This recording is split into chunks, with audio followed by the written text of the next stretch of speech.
Next up, let's welcome anchor Robert Keston. Robert is back at the table and he believes in universal human rights and has dedicated crucial years of his life to the integration of the Universal Declaration of Human Rights around the world.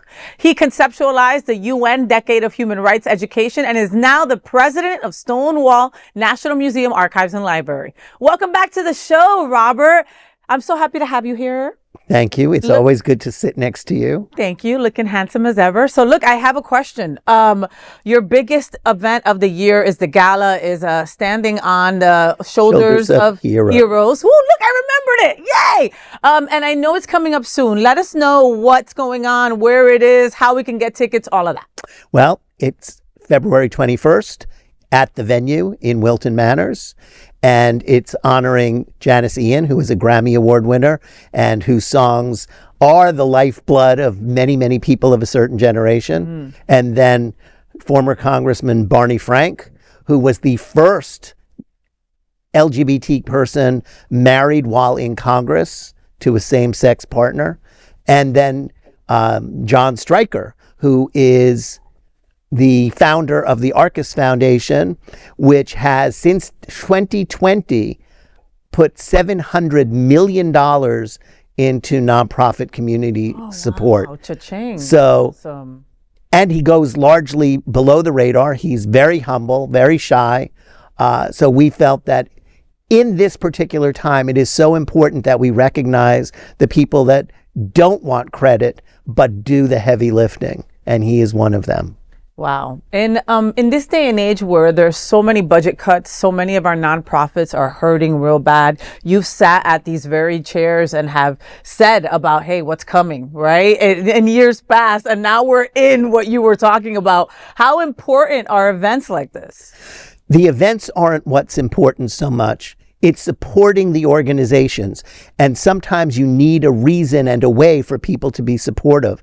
These events are to give you that way, that reason, and also to learn about what the organizations are doing. Yeah. So we have a whole array of announcements that we'll be making that night, including the creation of a scholarship fund for university grad students and undergrads to use our archives and to use our library so more people will have the information they need to protect our community.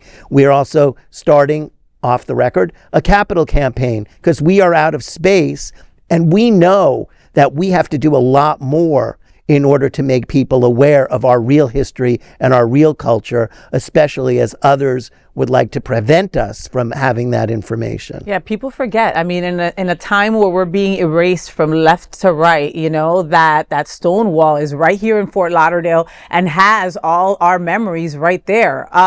You had told me a couple of years ago when you were on the Faye What show that you were going to manifest a new home, that you were going to get another building some way, somehow. And here we are in 2026, and now you've got a new hire that's going to help you with that, correct? Correct. We've hired a woman, a trans woman, who is based in New York, and she will be running the capital campaign and the major donor list of people. And our goal is to build in South Florida because we still believe we have to be where the fight is. And this has been the place that has led that charge. And so we do not want to leave. Yeah. And so we are very hopeful that this community will step up and understand. And interestingly enough, we are not looking just at a building.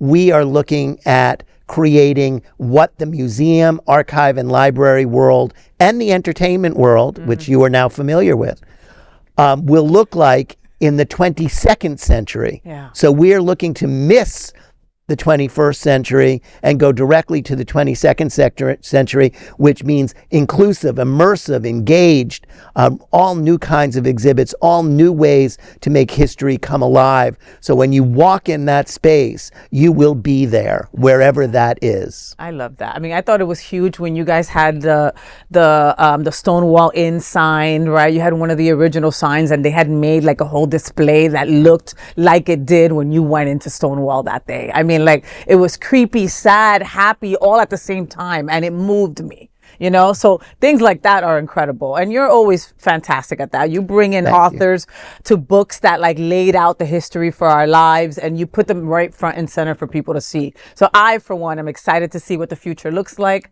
I am excited for all you do, for the new edition. And tell our people where they can get tickets to your gala. They can go to our website, which is stonewall-museum.org, stonewall-museum.org, or go online, look us up, and call us. We can do it right over the phone. There's so many ways. Nothing should prevent anybody who wants to come from coming. Amen. All right. Well, Robert, thank you so much for being back at the table at Queer News Tonight. And thank you for having me here.